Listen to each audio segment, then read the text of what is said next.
In the spring of 1993, it was a terrible time in England. The only reason I say this is because the gay slayer, or Jack the Gripper, was on the loose in England. My friends, we're talking about Colin Ireland today.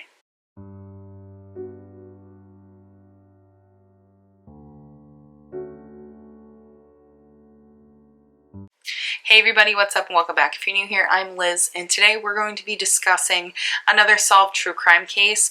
We're going to be talking about Colin Ireland, or as many people like to call him, the Gay Slayer, or Jack the Gripper is another one that was released. Now, Colin Ireland, he is now deceased, or has been deceased since 2012. He was found guilty of murdering 5 men. Now, the reason why he is called the Gay Slayer is because all 5 of his victims were in fact homosexuals.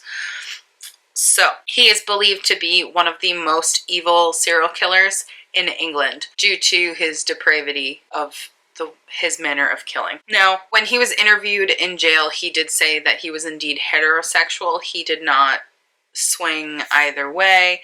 He said that the murders, there was no sexual motivation behind them.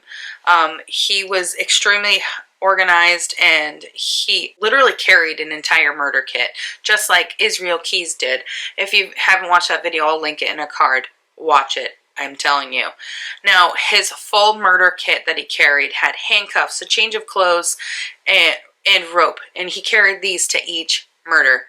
After he killed them, this is when he cleaned the flat of any forensic evidence that would link him to the crime and to the scene, but he would stay in the flat until the following morning in order to avoid any suspicion of him, like, that would happen if he left during the night. So he fully thought out these crimes when he committed them. Now, also when he was interviewed, he said that he frequented Collier, which was a known gay pub in Earl's Court, London. And this is where he would sought out men that liked a very passive role in the bedroom, and that it loved sadomasochism. Now, if you don't know what sadomasochism is, basically it's either giving or receiving pleasure from acts that involve pain or humiliation. So going into, like, teetering into the BDSM world, not fully there, but teetering into them. So he said that if he was able to find men that wanted to be in that passive position, it would be easier for him to tie them up and to restrain them in a way that they believed they were just playing a game, a sexual game, but in fact he was just going to kill them. He sounds like such a lovely man, right? I will say too, he was married twice, and he did have a child, which is kind of fucked up, but anywho, he married his first wife in 1982. In 1985, he was convicted and sentenced to 6 months for going equipped to cheat. That is his legit charge. But that's a law that specifies, like, it relates to property, not to actually, like, cheating on your spouse. They were divorced in 1987, and this was after she discovered he was committing adultery. So, I mean, in a sense, he was still cheating on his wife. He then, in 89, married another woman named Janet Young. He was extremely violent towards her, and he stole from her. They separated in the 90s, and he ended up moving away from her, basically. And it's after this marriage, he ends up moving to Southend-on-Sea, and he would later move into his own apartment, and that's when he started frequenting the gay pub. And that's also where he met his first victims. So victim number 1 is Peter Walker. He was a 45-year-old choreographer that took Colin back to his flat in Battersea. And it's there where Colin then binds him and ultimately suffocates him with a plastic bag because he puts the bag over his head.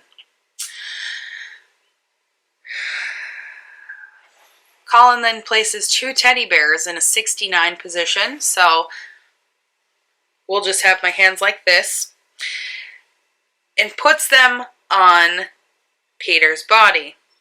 He then left Peter's dogs locked in another room the day after the murder, okay? The day after the murder. After he heard there was no, reporting of the crime, he called Samaritans and a journal from the Sun newspaper and advised them of Peter's dogs and that he had murdered their owner. He told them he wanted to become famous for being a serial killer. Way to out yourself, dude. Now, a former boyfriend of Peter was interviewed, and he had told police that Peter did not like sadomasochism. He was not into that lifestyle, and it was most likely what happened is that Colin forced him to do so. Doesn't surprise me. Our next victim is Christopher Dunn, who was a 37-year-old library who lived in Wealdstone. Now, he was found naked in a harness. His death initially was believed to be an accidental death that happened during an erotic game, but that's not what happened. His death also was not initially linked to that of Peter Walker. It took a little bit to link them together. Also, they lived in different areas, so it took a little bit for them to piece them together, you know what I mean? Perry Bradley III is victim number 3. Now, he met Colin at the Collier pub. Now, Perry was a very successful businessman, and he was 35 years old. He also lived in Kensington, and he was the son of a Texas Democratic Party fundraiser, Perry Bradley Jr. So his father was well known. Now, the two men returned to Perry's flat, and this is when Colin suggested he tie up Perry. Perry didn't want to do this. He didn't like that. So in order to get Perry to comply, Colin told him that he was unable to perform sexually unless there was bondage involved. So he basically couldn't get erect unless he was tied up. So Perry was hesitant at first, but then he eventually cooperated and soon would be bound to his own bed. He was face down and he had a noose around his neck. So after Colin had secured Perry, he demanded money in a pin, and he demanded this under threats of torturing Perry. Now, Colin assured Perry that he was merely a thief and he just wanted to steal Perry's money, but that's not what happened. Perry gave him his pin, of which Colin then stole 200 pounds, so he stole money, along with 100 pounds that was found in Bradley's flat as well. But it gets worse. Colin told Perry that he could go to sleep, but he wouldn't leave the flat for a few hours. So eventually Perry did fall asleep, and for a moment Colin thought that he could leave Perry unharmed. But then he realized that Perry would be able to identify him, so he then strangled him. He strangled him with the noose that was already around Perry's neck. And before he left Perry's flat, he placed a doll on top of him. So this kind of mirrors the teddy bears from Peter Walker's death. Victim number 4, Andrew Collier. So Colin was very angry that there was no publicity after the first 3 murders. He was absolutely pissed. So he killed again within 3 days of killing Perry Bradley. He met and he courted Andrew Collier, who was 33 years old, and he was a housing warden. Now, they went to Collier's home in Dalston. This is where you could tell there was a disturbance outside because things were not as they seem. So after they went inside, there was a disturbance outside. Both of them looked through the window to investigate. This is when Colin then gripped a metal bar that ran across the window, and he later forgot to wipe this, so his fingerprints are on this. The police found these prints, but we'll get there, So once he had Andrew tied up on the bed, he then demanded Andrew's bank information. This time, Andrew refused. So unlike Perry, who agreed, Andrew refused. Now, Colin would then go on to kill Andrew's cat. And after he killed Andrew's cat, this is when he then strangles Andrew with a noose that is around his neck. He then put a condom on Andrew's penis and placed the dead cat's mouth over the penis and the cat's tail in Colin's mouth. I'm sorry, that is a little grotesque, but that is legit what he did. Colin was extremely angry to discover that Andrew was HIV positive while he rummaged through his personal effects, because he was looking for his bank information, like his bank card and stuff like that. He then phoned police as to why these murders weren't linked. They couldn't give him a reason as to why, so he hung up. He would leave Andrew's flat the next morning with about 70 pounds that he stole from him. Emmanuel Spittari is our last victim of Colin Ireland, and he was a Maltese chef, so he's from Malta. He was 41 years old, and he had met Colin at the Collier pub as well. Now, Emmanuel had was persuaded to be cuffed and bound to his own bed after they returned to his flat. Now, Colin demanded his PIN from his bank account information or from his bank card, but Emmanuel refused to give it to him. So again, like our last few victims, he was then strangled to death with a noose that was around his neck. Now, after Colin carried out his post-murder ritual of cleaning everything, he then set fire to the apartment and he left. He then rang the police and told them to look for a body at a scene of a fire, and then added that he probably would not kill again. So again, he outed himself. So initially when they investigated these, they believed that homophobia on the police's half was the reason why all of these murders were delayed in being linked, and that they were not handled the correct way. Police eventually would connect all 5 killings, but it would take a while. So these crimes were so publicized by the media, it quickly became known to the entire gay community that there was a serial killer that was targeting them, or specifically targeting gay men. Just like the bag murders in New York that I covered them in December.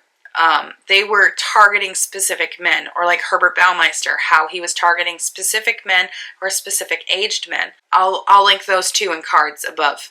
There's a specific type of person that they want. So this created a frenzy with the community. They were terrified because they didn't know what to do. So for Colin, when they finally arrest him, now, they arrest him after they look at CCTV footage.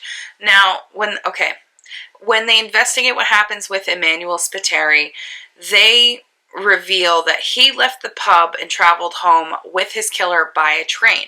So, there's security footage at the train stop, all the CCTV footage around. There's cameras everywhere in England, so you can't get away with anything. At least now there's cameras everywhere.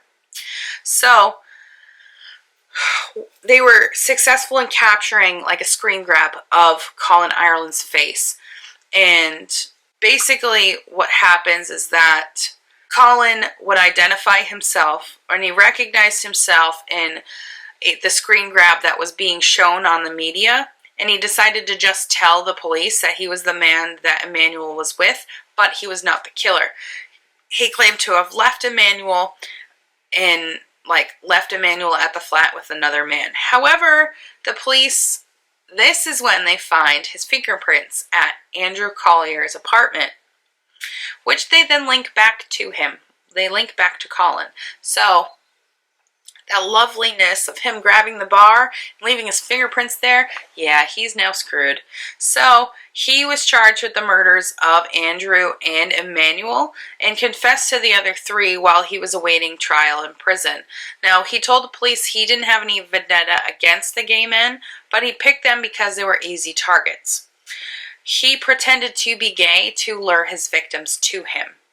He also stated that he had robbed them because he was unemployed at the time and he wasn't making any money. He needed the funds to travel to and from London when he was hunting for his victims. On the 20th of December of 1993, Colin Ireland admits guilt to all the charges, and he's given a life sentence for all of them.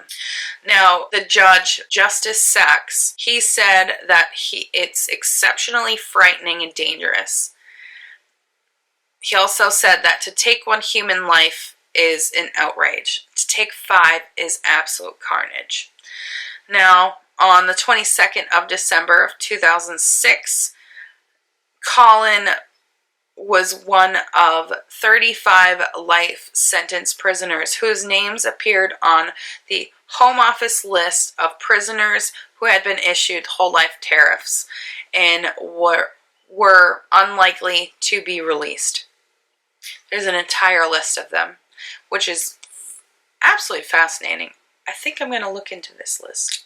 But because of his crimes, this is when he's dubbed the Gay Slayer or Jack the Gripper. And he was given these names from the tabloids and from all the newspaper coverage that was put on this case.